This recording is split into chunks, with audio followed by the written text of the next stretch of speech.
Recording ഒക്കെ ഇരിക്കുന്നു. Okay guys, good afternoon. ഇന്ന് ഞായറാഴ്ച ആയിട്ട് എല്ലാവരും നന്നായി തന്നെ സന്തോഷം. നിങ്ങളൊക്കെ ടൈം സ്പെൻഡ് ചെയ്യുകയായിരിക്കും ഫാമിലിയൊക്കെ ആയിട്ടെന്ന് എനിക്കറിയാം. സോ കഴിവത് അത്രയും കൺസൈസ് ആയിട്ട് പെട്ടെന്ന് നല്ല രീതിയിൽ മനസ്സിലാകുന്ന രീതിയിൽ ഞാൻ പഠിപ്പിക്കാൻ ശ്രമിക്കുകയാണ്. ഓക്കെ, അപ്പോൾ നമ്മൾ നേരത്തെ ഒരു പേഴ്സണൽ ട്രെയിനറിൻ്റെ ഒരു ബേസിക്സ് കാര്യങ്ങളൊക്കെ ഫസ്റ്റ് ക്ലാസ്സിൽ പറഞ്ഞിരുന്നു. ഇന്നിനി നമ്മൾ ശരിക്കും ആക്ച്വൽ നോളജിലേക്ക് നമ്മൾ കടക്കുകയാണ്. നമ്മുടെ ഫിസിയോളജി ബേസ്ഡ് പറഞ്ഞില്ലേ, ശരീരത്തിനെ ബേസ് ചെയ്തുള്ള കാര്യം. അപ്പം നമുക്ക് ഹ്യൂമൻ മൂവ്മെൻറ്റ് സിസ്റ്റം എന്ന് പറയും. നമ്മൾ മൂവ് ചെയ്യുന്നത്, നമ്മൾ നടക്കുന്നത് എങ്ങനെയാണ്? 2 കാലിലോ 4 കാലിലോ, രണ്ടും നമുക്ക് സംഭവിക്കും ഇല്ലേ? അപ്പോൾ എന്തുകൊണ്ട് നമ്മൾ 2ൽ നിന്ന് 4ലേക്ക് പോകുന്ന മദ്യപിക്കുമ്പോൾ? കാരണം നമ്മുടെ ബോഡിക്കുള്ള പ്രോപ്രിയോസെപ്ഷൻ എന്ന് പറയുന്നത്, ഈ വാക്കുകളൊന്നും പേടിക്കൊന്നും വേണ്ട, ഇതൊക്കെ ജസ്റ്റ് ഒരു സയൻറ്റിഫിക് ടേമാണ്, ഒരു ജാർഗനാണ്. ഇങ്ങനെയൊക്കെ പറഞ്ഞയക്കാൻ ആളുകൾ നിങ്ങളെ പറ്റിക്കുന്ന ഒരു പക്ഷേ എന്തെങ്കിലും ഒരു കോഴ്സിനൊക്കെ ലൈക്ക് നമ്മൾ ഇതിനെക്കുറിച്ച് പഠിക്കുന്നുണ്ട് അതിനെക്കുറിച്ച് പ്രോപ്രിയോസെപ്ഷൻ എന്ന് പറഞ്ഞാൽ നമ്മുടെ കൈ എവിടെയായിരിക്കും, കാലെവിടെയായിരിക്കും, അങ്ങനെ ഒരു ബോഡിക്ക് ഒരു ബോധ്യമുണ്ടല്ലോ. ആ ഒരു ഇക്വിലിബ്രിയം നഷ്ടപ്പെടുന്നതാണ് ആ പ്രോപ്രിയോസെപ്ഷൻ നഷ്ടപ്പെടുക. അപ്പോൾ ആ ഒരു ഇക്വിലിബ്രിയത്തിനാണ് നമ്മൾ ഈ പ്രോപ്രിയോസെപ്ഷൻ എന്ന് പറയുന്നത്. അപ്പോൾ ആ ഒരു സാധനം നമുക്ക് നമ്മുടെ ബോഡിക്കുണ്ട്. അങ്ങനെയാണ് നമ്മൾ മൂവ് ചെയ്യുന്നത്. അതാണ് നമ്മുടെ ഈ ഹ്യൂമൻ മൂവ്മെൻറ്റ് സിസ്റ്റം എന്ന് പറയുന്നത്. ഈ ഹ്യൂമൻ മൂവ്മെൻറ്റ് സിസ്റ്റത്തിന് 3 പാർട്സ് ഉണ്ട്. ഒന്ന് nervous system, 2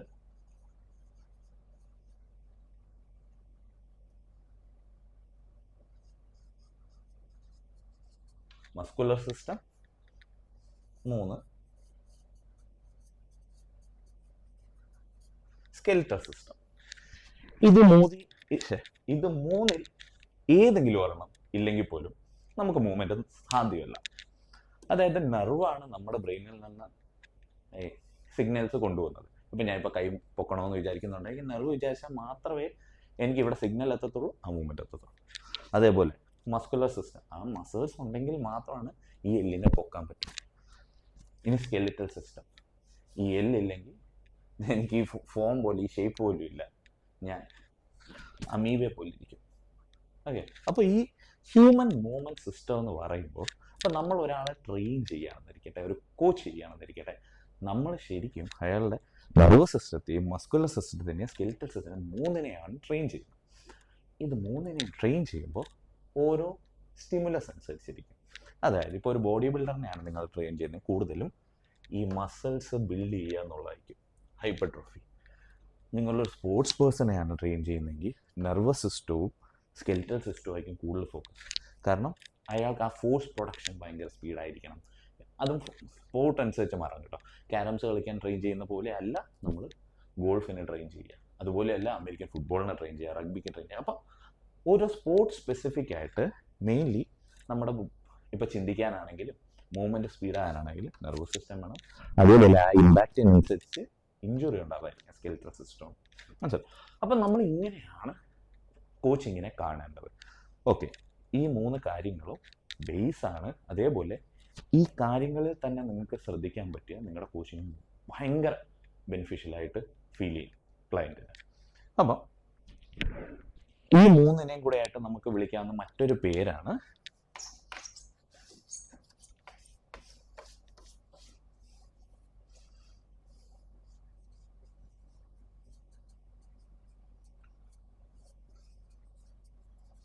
kinetic chain.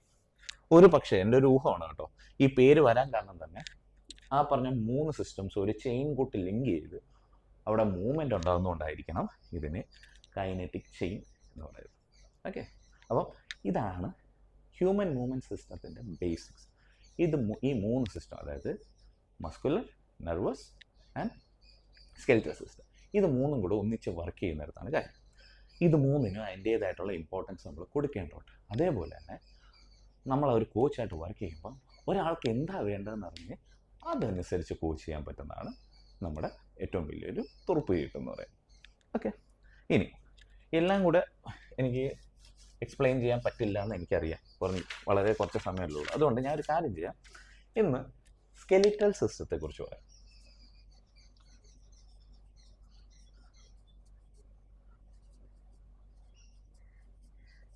Okay, അപ്പോൾ സ്കെലിറ്റൽ സിസ്റ്റത്തിൻ്റെ ഉപയോഗം എന്താണ്? നോർമലി ആളുകൾ പറയും ബോഡിക്ക് ഷേപ്പ് നൽകാനാണ് എന്ന്. ഓക്കെ, ഇത് മാത്രമേ ഉള്ളൂ, ഇത് മാത്രമേ ഉള്ളൂ എന്നാണ് നിങ്ങൾക്ക് തോന്നുന്നതെങ്കിൽ നിങ്ങൾക്ക് തെറ്റി. കാരണം ഈ ഷേപ്പ് എന്ന് പറയുന്ന കാര്യത്തിന് ഒരു പ്രത്യേക യൂസ് ഉണ്ട്. ഒന്ന്, ഇപ്പം നമ്മൾ എവിടെയെങ്കിലും വീഴോ എന്തെങ്കിലും ചെയ്ത് കഴിഞ്ഞാൽ നമ്മുടെ ഓർഗൻസിനെയൊക്കെ കീപ്പ് ചെയ്തിരിക്കുന്നത് ആ ഒരു ഇപ്പം റിബ് കേജിൻ്റെ അകത്തുള്ള അതിനെ അങ്ങനെ പിടിച്ചു നിർത്തിയിരിക്കുകയല്ലേ. അപ്പോൾ ആ ഒരു സാധനം ഈ ഷേപ്പ് ഉണ്ടെങ്കിൽ നമുക്ക് പറ്റത്തുള്ളൂ. രണ്ട്, ലെവറേജ്. അതായത് നമ്മളിപ്പം നടക്കുകയാണ്, ഞാൻ ഒരു കാല് വെച്ചപ്പോൾ മറ്റേ കാല് പൊക്കുമ്പോൾ ഈ ഒരു കാല് ലെവറേജ് ആയിട്ട് വർക്ക് ചെയ്യുന്നത് കൊണ്ടാണ് എനിക്ക് മൂവ്മെന്റ് തന്നെ സാധ്യമാകുന്നത്. So skeletal system provides you leverage. അപ്പോൾ ലെവറേജ് നല്ലൊരു ബേസിക് ആയിട്ടുള്ള കാര്യം.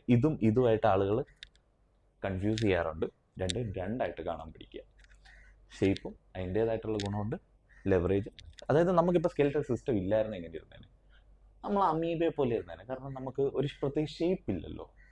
അപ്പോൾ ഷേപ്പ് തരുന്നതുകൊണ്ട് നമ്മുടെ ബോഡിക്ക് ലെവറേജ് തരുന്നതുകൊണ്ട് അതേപോലെ തന്നെ അവിടെ വെച്ചോ അത്. അപ്പോൾ അതേപോലെ തന്നെ പറയാമെന്ന് പോയിന്റ് ഞാൻ പറഞ്ഞു, സോറി. Shape, leverage. പിന്നെ നമുക്ക് പറയാവുന്നത് ബോഡിയിൽ മിനറൽസ് സ്റ്റോർ ചെയ്യുന്നത് എല്ലിലാണ്. അപ്പം നമുക്ക് അറിയാം മൈക്രോ ന്യൂട്രിയൻസ്. നമുക്ക് വലിയ വലിയ അസുഖങ്ങൾ, അതായത് ഇപ്പം നൈറ്റ് ബ്ലൈൻഡ്നെസ്, ബെറി അങ്ങനെയുള്ള കുറേ അസുഖങ്ങളുണ്ടല്ലോ. അതൊക്കെ സംഭവിക്കുന്നത് മാക്രോ ന്യൂട്രിയൻസിൻ്റെ കുറവുണ്ടല്ലോ, മൈക്രോ ന്യൂട്രിയൻസിൻ്റെ കുറവുണ്ട്. അപ്പോൾ ആ മൈക്രോ ന്യൂട്രിയൻസ് സ്റ്റോർ ചെയ്യുന്ന ഒരു സ്ഥലവും കൂടിയാണ് മിനറൽസ്.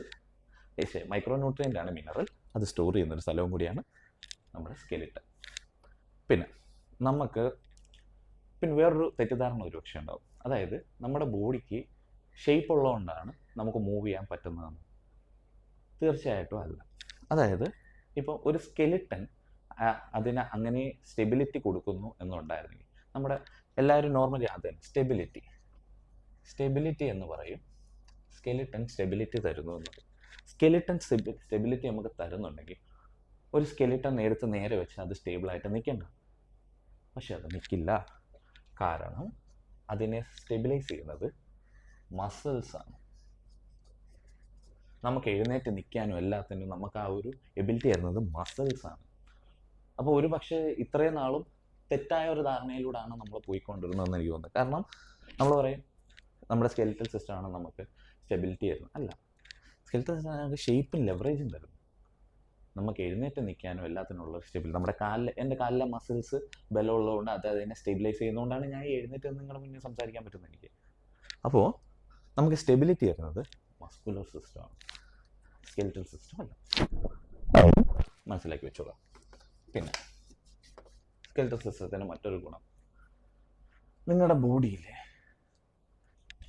ബ്ലഡ് ഫോം ചെയ്യുന്നത് സ്കെലിറ്റൽ സിസ്റ്റത്തിനാണ്. ഞാനും ഇതറിഞ്ഞപ്പോൾ ഭയങ്കരമായിട്ട് ഞെട്ടിപ്പോയി. ഞാൻ വിചാരിച്ചെന്നെ ഹാർട്ട് അങ്ങനെയുള്ള എന്തെങ്കിലുമൊക്കെയാണ് ഞാൻ വിചാരിച്ചത്. പക്ഷേ നമ്മുടെ ബോൺ മാരോയിലാണ് ബ്ലഡ് സെൽസ് ക്രിയേറ്റ് ചെയ്യപ്പെടുന്നത്. സോ നമ്മുടെ ബോഡിയിൽ ബ്ലഡ് ഉണ്ടാക്കുന്നതും ഈ സ്കെലിറ്റൽ സിസ്റ്റമാണ്. അപ്പോൾ ഈ പറഞ്ഞ ഇതല്ല, ഇതിനപ്പുറവും ഗുണങ്ങളുണ്ടെന്നും പെട്ടെന്ന് എനിക്ക് വന്നപ്പോൾ ഇതൊക്കെ വരുന്നുള്ളൂ. ഇനി ഈ ബോൺസ് എല്ലാം തമ്മിൽ ചേരുന്ന സ്ഥലത്തിനെ എന്താണ് നമ്മൾ വിളിക്കുക? Joins. Just a second. Shada continue. എന്തെങ്കിലും പറയാനോ ആരെങ്കിലും എന്തെങ്കിലും മെസ്സേജ് അയക്കുക എന്തെങ്കിലും ചെയ്ത്? Okay I will continue. So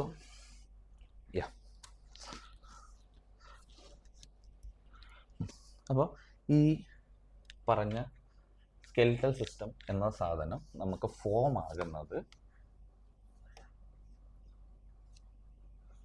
ബോൺസിനെ വെച്ചാണ്.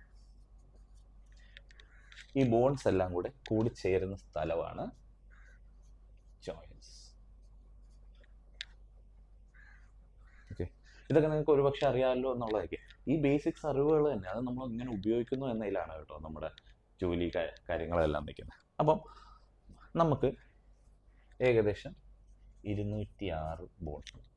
ചിലരോട് പറയും നിനക്ക് ഒരു എല്ല് കൂടുതലാണെന്ന് പറഞ്ഞ് അവർ വീട്ടുകാരവർ 207 ബോണായിട്ട് കൂട്ടും. പിന്നെ നമുക്ക് ഏകദേശം 300 ജോയിൻസിന് എടുത്തുണ്ട്. ഈ ബോൺസ് എല്ലാം കൂടി ചേർന്ന് 300 ജോയിൻസിന് എടുത്തുണ്ട്. ഓക്കെ, ഇനി സ്കെൽറ്റൽ സിസ്റ്റത്തിൻ്റെ ഡിവിഷനിലേക്ക് പോവാം. ഇതുവരെ പറഞ്ഞെല്ലാം മനസ്സിലായെന്ന് വിശ്വസിക്കുന്നു. ആർക്കെങ്കിലും എന്തെങ്കിലും ഡൗട്ട് ഉണ്ടെങ്കിൽ ഇപ്പോൾ ഇല്ലെങ്കിൽ നിങ്ങളത് നോട്ട് ചെയ്ത് വെച്ചിട്ട് ലാസ്റ്റ് ചോദിക്കാവുന്നതാണ് കേട്ടോ. അപ്പോൾ ഞാൻ പോകുന്ന സ്പീഡ് ഉണ്ടെങ്കിലും പറയുക, സ്ലോയിൽ പറയാം. I hope all good. ഇനി ഇതെൻ്റെ സ്കെൽറ്റൽ സിസ്റ്റത്തിൻ്റെ ഡിവിഷനിലേക്ക് പോകാം. സ്കെൽറ്റൽ സിസ്റ്റത്തിൻ്റെ 2 ഡിവിഷൻസ് ആണ്, ആക്സിയൽ സ്കെലിറ്റനും അപ്പെൻഡിക്കുലർ സ്കെലിറ്റൻ. ഇതിൻ്റെ സ്പെല്ലിംഗ് എനിക്ക് എപ്പോഴും തെറ്റും, അതാണ് ഞാൻ ജസ്റ്റ് കൊടുക്കുന്നത്. ഓക്കെ, ഇതിനെ ഏറ്റവും സിമ്പിളായിട്ട് പറയുന്നത് ഇപ്പോൾ ക്യാപ്റ്റൻ അമേരിക്ക നോക്കിക്കോ. ക്യാപ്റ്റൻ അമേരിക്ക നോക്കുന്നവർ ഞാൻ സമ്മതിക്കില്ല, ഞാൻ അയൺമാൻ ഫാനാണ്. സോ അയൺമാൻ നോക്കിക്കോ. അപ്പം ഇതാണ് ഒരാളുടെ സ്കെലിറ്റനായിട്ട് കാണുന്നത്. ഇനി ഇതിൽ ആക്സിയൽ സ്കെലിറ്റൻ എന്ന് പറയുന്നത് ഈ നടുക്കത്തെ ഈ ഭാഗം, സ്കള്ള്, റിബ് കേജ്, അയാളുടെ വെർട്ടിബ്രേ, പിന്നെ നമ്മുടെ ഈ പെൽവിക് ഗിർഡൽ മാത്രമാണ് സത്യം പറഞ്ഞു കഴിഞ്ഞാൽ ഒരു കൺഫ്യൂസിങ് പാർട്ടായിട്ടുള്ളത്. അതിന് ആക്സിയലായിട്ടും പറയാം, മാത്രമല്ല അപ്പൻഡിക്കുലർ, കാരണം ഇതിൻ്റെ ഒരു ജംഗ്ഷൻ, ഇത് തമ്മിൽ ചേരുന്ന ഒരു ജംഗ്ഷൻ പോലെ വർക്ക് ചെയ്യും. തൽക്കാലം നമുക്ക് ഇതിനെ ആക്സിയൽ സ്കെലിറ്റനായിട്ട് തന്നെ വിളിക്കാം. ഓക്കെ, അപ്പോൾ ഇത്രയും ഭാഗത്തിനെയാണ് ഈ ആക്സിയൽ സ്കെലിറ്റൻ എന്ന് പറയുന്നത്. ഇതിന് മൂവ്മെൻറ്റ് വളരെ ലിമിറ്റഡ് ആയിരിക്കും compared to appendicular skeleton. Appendicular skeleton എന്ന് പറയുന്നത് നമ്മുടെ ഈ എക്സ്ട്രീമിറ്റീസ് എന്ന്, അതായത് അറ്റങ്ങൾ, അതായത് നമ്മുടെ കൈ വരുന്ന ഈ ഷോൾഡർ തൊട്ടുള്ള ഈ ഭാഗങ്ങളെല്ലാം അപ്പൻഡിക്കുലർ സ്കെലിറ്റൻ. കാലിൻ്റെ ഇതെല്ലാം അപ്പൻഡിക്കുലർ സ്കെലിറ്റനായിട്ട് വരും. അപ്പോൾ ബേസിക്കായിട്ട് ഇത്രയാണ് ഈ ഒരു idea. Axial skeleton, appendicular skeleton. Hope you understand.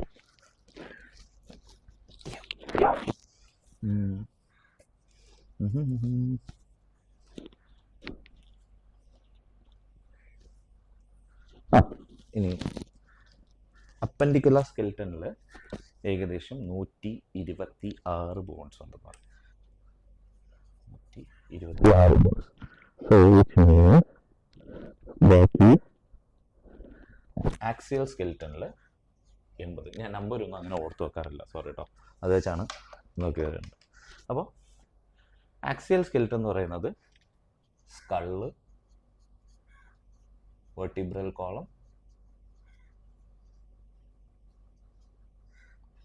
പിന്നെ പെൽവിക് ഗിർഡൽ. അപ്പോൾ പെൽവിക് ഗിർഡൽ എന്ന് പറഞ്ഞാൽ ഇത്രേ ഉള്ളൂ, നമ്മുടെ ഹിപ്പിൻ്റെ ഈ സംഭവം കേട്ടോ, അതാണ് പെൽവിക് ഗിർഡൽ ബേസിക്കലി.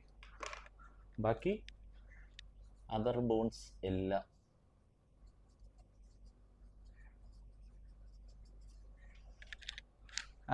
അപ്പൻഡിക്കുലർ സ്കെലിറ്റൻ. സിമ്പിൾ, അത്രേ ഉള്ളൂ. വെറുതെ മാത്രം ഭ്രാന്ത് പിടിച്ച് സംഭവം ഇത് വരേണ്ട കാര്യമാണ്. ഇനി ഞാൻ ഹ്യൂമൻ മൂവ്മെൻറ്റ് സിസ്റ്റം വളരെ ചെറിയ ഭാഗമായതുകൊണ്ടാണ് അതിൻ്റെ കൂട്ടത്തിൽ സ്കെലിറ്റൽ സിസ്റ്റം കൂടെ കുത്തിക്കയറ്റുക കേട്ടോ. അപ്പം ഇനി ഒരു ചെറിയ ഭാഗം കൂടെ, അതായത് ബോൺസിൻ്റെ ഗ്രോത്ത് എങ്ങനെയാണ് എന്ന് ആ ഒരു സംഭവം കൂടെ നമുക്ക് ജസ്റ്റ് ഒന്ന് നോക്കാം. ഓക്കെ, അപ്പോൾ നമ്മൾ ഇതുവരെ സ്കെലിറ്റൽ സിസ്റ്റം എന്ത് ചെയ്യുന്നതെന്ന് പഠിച്ചു. എന്താണ് ഹ്യൂമൻ മൂവ്മെൻറ്റ് സിസ്റ്റം, എന്തൊക്കെ ചേർന്നാണ് വരുന്നത്, അതിൽ സ്കെലിറ്റൽ സിസ്റ്റത്തിൻ്റെ പ്രോസസ്സ് അല്ലെങ്കിൽ അതിൻ്റെ ഇൻവോൾവ്മെൻ്റ് എന്താണ്, സ്കെലിറ്റൽ സിസ്റ്റത്തിൻ്റെ ഡിവിഷൻ എന്താണ്, ഇനി ബോൺസ്, ഇതിൻ്റെ ബേസ് പാർട്ടായിട്ടുള്ള ബോൺസ്, ആ ബോൺസ് എന്തൊക്കെയാണ്. അപ്പോൾ ഒരു ബോൺ തന്നെ നമ്മുടെ സ്കിൻ എപ്പോഴും പുതിയ പുതിയ സെൽസ് ഉണ്ടായിക്കൊണ്ടിരിക്കുന്നു, നമ്മുടെ ഓർഗൻസൊക്കെ അങ്ങനെ സംഭവിച്ചുകൊണ്ടിരിക്കുന്ന അതേപോലെ ബോണിനും സംഭവിക്കുന്നുണ്ട്. ആ പ്രോസസ്സിനെ വിളിക്കുന്ന പേരാണ് ബോൺ റീമോഡലിംഗ്.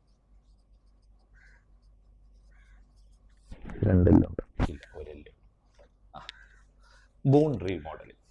ഓക്കെ, അപ്പോൾ ഈ ബോൺ റീമോഡലിങ്ങിൻ്റെയും ഇടയിൽ സിമ്പിളായിട്ട് പറഞ്ഞാൽ ഇത് ശ്രദ്ധിച്ചിരുന്നു കേട്ടോ, വലിയ പടങ്ങുമില്ല. അതായത് ഇതിന് 2 പ്രോസസ്സ് ഉണ്ട്. ഒന്ന് റിസോപ്ഷനും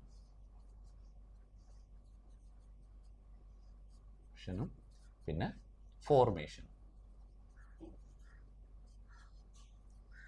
ഓക്കെ, ഈ 2 പ്രോസസ്സുകളാണ് ബോൺ റീമോഡലിങ്ങിലുള്ളത്. ഫോർമേഷൻ എന്നുള്ള പേരിൽ നിന്ന് നമുക്ക് മനസ്സിലാവും ബോൺ ഫോം ചെയ്യും. ഇപ്പോൾ റിസോപ്ഷൻ എന്ന് പറയുന്നത് എന്തായിരിക്കും? ബേസിക്കലി എന്തെങ്കിലും ഒരു സാധനം മാറ്റുവാണ് അല്ലെങ്കിൽ അത് പുതുക്കുവാണെങ്കിൽ ഓൾഡ് സെൽസ് ഉണ്ടല്ലോ, അതിനെ എടുത്തുകൊണ്ട് പോകുന്ന പരിപാടിയാണ് റിസോപ്ഷൻ.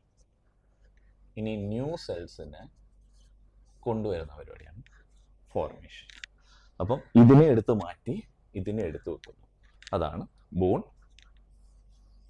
റീമോഡലിംഗ്. ഇനി ഇതിൽ തന്നെ നിങ്ങൾ പിന്നെ ഇത് ബേസിക് ഐഡിയക്ക് വേണ്ടിയിട്ട് എക്സാമിന് വേണ്ടി എഴുതുമ്പോൾ അങ്ങനെ ആയിരിക്കില്ല കേട്ടോ. അങ്ങനെ ആയിരിക്കില്ല എന്ന് വെച്ചാൽ 2-3 സാധനം കൂടെ ഒന്ന് ആഡ് ചെയ്യേണ്ടി വരും, അത് മനസ്സിലാക്കുക. അതായത് ഇനി ഓസ്റ്റിയോക്ലാസ്റ്റും ഓസ്റ്റിയോബ്ലാസ്റ്റും പേരൊന്നും കേട്ട് പേടിക്കണ്ട, നേരത്തെ സെയിം ടെക്നിക്ക് ഉപയോഗിക്കുക. Osteoclast, osteoblast. ഈ ഓൾഡിനെ കൊണ്ടുപോകുന്നത് പണി ഓസ്റ്റിയോക്ലാസ്റ്റിൻ്റെ, അതായത് ക്ലാസ്സിലോട്ട് കൊണ്ടുപോകുന്നു എന്ന് ഓർത്താൽ മതി. ഇനി അതിനെ മാറ്റി പുതിയതിൻ്റെ സ്ഥലത്തോട്ട് കൊണ്ടുവരുന്നത് osteoblast. As simple as that.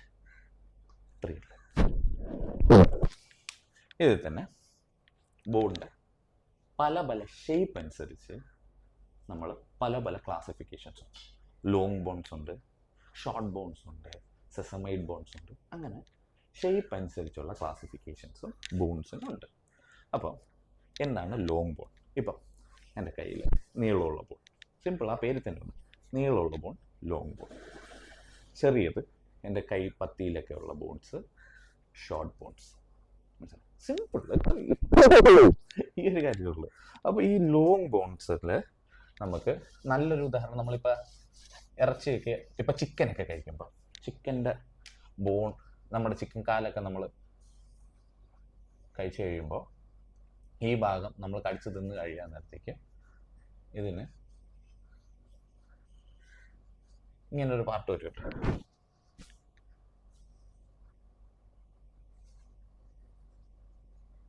ഇങ്ങനൊരു പാർട്ട് വരും. അപ്പോൾ ഇതൊരു ലോങ് ബോണായിട്ട് കണക്കിട്ടും. കാരണം ചിക്കൻ്റെ കാലിൽ നമ്മളൊരു കാര്യം ശ്രദ്ധിക്കുകയാണെങ്കിൽ ഏകദേശം എല്ലാ ജീവജാലങ്ങൾക്കും ഏകദേശം ഒരു ചില ബോൺ സ്ട്രക്ചറിൻ്റെ കാര്യത്തിലൊക്കെ ഭയങ്കര സിമിലറാണ്. ഇതേപോലെ തന്നെയാണ് മനുഷ്യൻ്റെ ബോൺ നോക്കിയാലും ഏകദേശം. അപ്പോൾ ഈ ലോങ് ബോൺസിൽ ഇതിന് 2-3 പാർട്സ്. ഒന്ന്, ഏറ്റവും അറ്റത്തുള്ള ഭാഗമാണ് എപ്പിഫിസിസ് എന്ന് പറയും. Okay, EPIPHYSIS, എപ്പിഫിസിസ്. ഈ 2 എൻഡിനെ അങ്ങനെ തന്നെ ആയിരിക്കും. പിന്നെ നടുക്കത്തെ ഭാഗമാണ് ഡയാഫിസിസ്. ഓക്കെ, അപ്പോൾ ഇവിടെ ശ്രദ്ധിച്ചിട്ടുണ്ടെങ്കിൽ ഇപ്പൊ ചിക്കൻ്റെ കാലൊക്കെ അടിച്ചിട്ടും ഈ ഒരു ഭാഗത്ത് ഭയങ്കര ഒരു റെഡ് കളറായിരിക്കും. അതിന് കാരണം എന്താണെന്ന് അറിയാം? റെഡ് മാരോ അവിടെ കൂടുതലാണ്. Simple as. അപ്പം മാത്രമല്ല ഇവിടെ കുറച്ച് കടിച്ച് കഴിയുമ്പോൾ ശ്രദ്ധിച്ചിട്ടുണ്ടോ ഈ ഭാഗത്തിനേക്കാൾ സോഫ്റ്റ് ആയിരിക്കും. അതെന്തുകൊണ്ടാണ്? അതായത് നമ്മുടെ ബോഡിയിൽ ഒരു ഇമ്പാക്റ്റ് വരുന്നതുകൊണ്ടും ഒരു കുഷനിങ് എഫക്റ്റ് വരുന്നത് ഇവിടെ. അപ്പം ഒരു എൻജിനീയർ ഒരു സാധനം ഉണ്ടാക്കുന്ന പോലെ തന്നെ ഇനിയിപ്പം ദൈവത്തെ വിശ്വസിക്കുന്നവരാണെന്നിരിക്കട്ടെ, ദൈവം അങ്ങനെയാണ് ഉണ്ടാക്കിയെങ്കിൽ he's a very good engineer. He has cushion here. പിന്നെ ഇനി ഇത് കൂടാതെ ഞാൻ പറഞ്ഞില്ല 3 പാർട്ടുണ്ട്: എപ്പിഫിസിസ്, ഡയാഫിസിസ്, ഇനി എപ്പിഫീസിയൽ പ്ലേറ്റ്.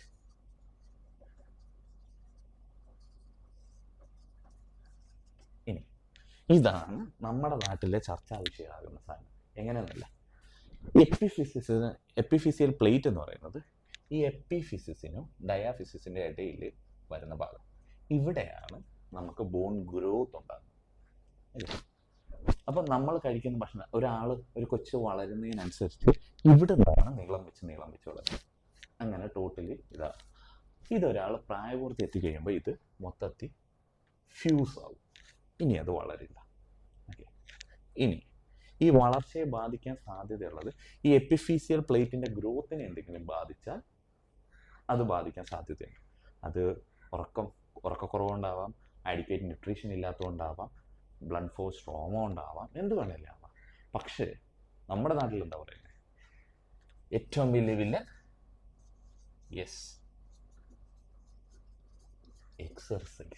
എക്സസൈസ് ചെയ്താൽ ചെറിയ പ്രായത്തിൽ ജിമ്മിൽ പോയാൽ വളർച്ച വെക്കത്തില്ല, എല്ലിൻ്റെ വളർച്ച മുരടിക്കത്തില്ല. ഒരു സ്റ്റഡീസിലും എങ്ങും തന്നെ എക്സസൈസ് നമ്മുടെ ബോൺ ഗ്രോത്തിനെ നെഗറ്റീവായി ബാധിക്കുന്നത് ഇതുവരെയും കാണിച്ചിട്ട്. മാത്രമല്ല നമ്മുടെ ചൈന കൂട്ടുള്ള രാജ്യങ്ങൾ അവർ ചെറിയ പ്രായം മുതൽ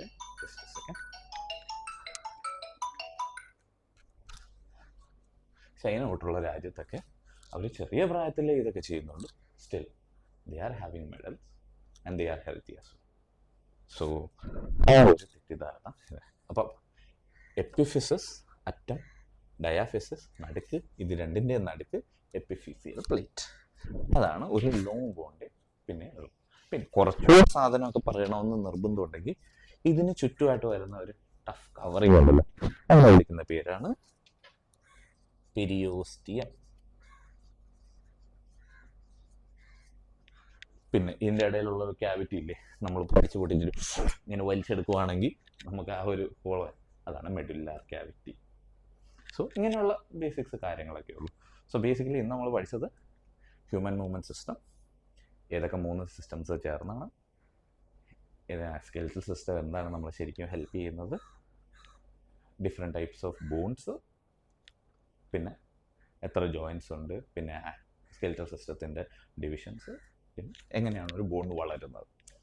I hope everything is clear. ഇനി ഡൗട്ട് ഉണ്ടെങ്കിൽ തീർച്ചയായിട്ടും ചോദിക്കാം.